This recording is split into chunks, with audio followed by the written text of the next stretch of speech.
안녕하세요. 자연재생 한의원 전상우 원장입니다. 저희 한의원에 욕창 환자분들이 오시면 기존에 어떻게 치료하고 계셨는지 저희가 여쭤보는데요.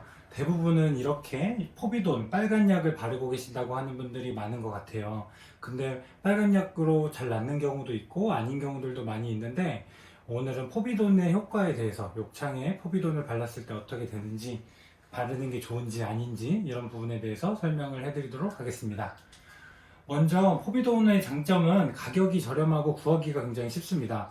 모든 약국에 가면 다 쉽게 구할 수가 있고 가격도 굉장히 저렴하죠. 그리고 포비돈은 가격이 저렴한 데에 비해서 다양한 감염원들을 효과적으로 차단할 수 있는 그런 아주 효과적인 소독약이 되겠습니다. 그리고 또 클로로헥시딘 같은 다른 소독약과는 다르게 내성이 잘 생기지 않아 가지고 장기간 사용해도 크게 무리가 없는 그런 장점이 있고요. 그리고 또 욕창에 포비돈을 거즈에다 묻혀서 사용하는 경우들이 많기 때문에 주변에서 사용 방법을 쉽게 배울 수 있다는 그런 장점이 있습니다. 네, 그러면 저희 한의원에서도 포비돈을 사용할까요? 저희는 저희 한의원에서 만든 한약으로 만든 연고로 주로 치료를 하는데 포비돈을 거의 사용하지 않고 필요한 경우에는 상처 부위에 직접 닿지 않게 이렇게 주변에만 바르는 경우들이 있습니다. 그러면 왜 직접 상처 부위에 닿지 않게 하는지 그거에 대해서 여러분들께 설명해 드리려고 합니다.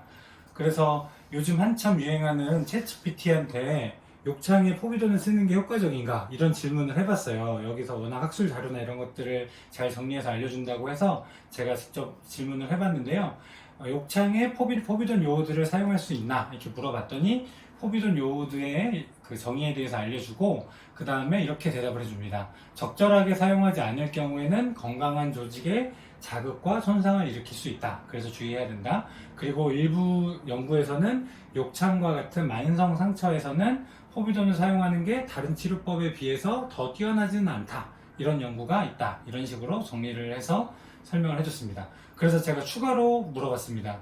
그러면 그 효과가 별로 없다고 하는 연구 결과가 뭔지 알려주고 또 효과가 있다고 하는 게 뭔지 알려달라고 했더니 이렇게 연구 결과들을 몇 개 알려줬어요. 그래서 이것들 포함해서 여러 논문들을 찾아가지고 과연 포비돈을 욕창을 비롯한 만성 상처에 쓰는 게 좋은지 이런 부분들을 찾아봤습니다. 네, 이 연구 결과를 살펴보면 상처 회복에 중요한 작용을 하는 섬유아세포가 성장을 해서 유가 조직을 형성시키고 그래서 상처가 낫게 되는데요. 포비돈을 여러 농도로 해서 사용을 했을 때 포비돈의 농도가 높을수록 이런 섬유아세포의 성장을 방해한다. 이런 연구 결과가 있었습니다. 그래서 이 연구 결과를 보면 포비돈을 사용하는 게 상처 회복을 더디게 할 수 있다. 이런 결론이 나올 수가 있겠죠. 또 그럼 다른 연구도 살펴봤는데요. 이 연구에서는 마찬가지로 포비돈을 사용했던 경우가 실마딘이라던가 다른 드레싱을 사용했을 때보다 상태화가 가장 느렸다. 이런 결과를 볼 수가 있습니다.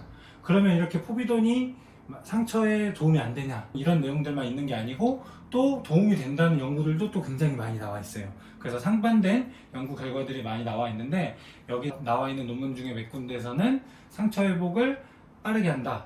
섬유화세포의 성장도 촉진시킨다. 이런 완전 상반되는 그런 연구도 나와 있습니다. 그래서 아직까지는 포비돈이 상처 회복에 도움이 되는지 아닌지 또 어떤 조건에서 되는지 이런 부분에 대한 연구가 계속 이루어지면서 명확한 결론이 나지는 않은 상황인 것 같지만 보통은 포비돈이 특히 고농도의 포비돈은 섬유화세포의 성장을 저해한다. 이런 연구가 더 많은 것 같습니다. 자, 그러면 욕창을 관리할 때 어떻게 해야 되는지 이런 가이드라인이 우리나라에도 있고 유럽에도 있고 미국에도 있고 전 세계에 가이드라인이 있는데 그 가이드라인에서는 어떻게 하라고 하는지 포비돈을 쓰라고 하는지 쓰지 말라고 하는지 이런 부분들을 찾아봤습니다. 그래서 이건 우리나라에서 나온 그 가이드라인이 되겠고요. 여기에서 상처의 세척을 어떻게 해야 되는지를 살펴보면 식염수나 증류수로 세척한다 이렇게 되어 있습니다.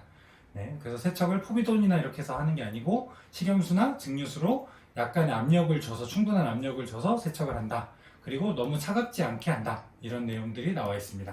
그리고 감염 관리는 어떻게 해야 되는지 또 나와 있는데요.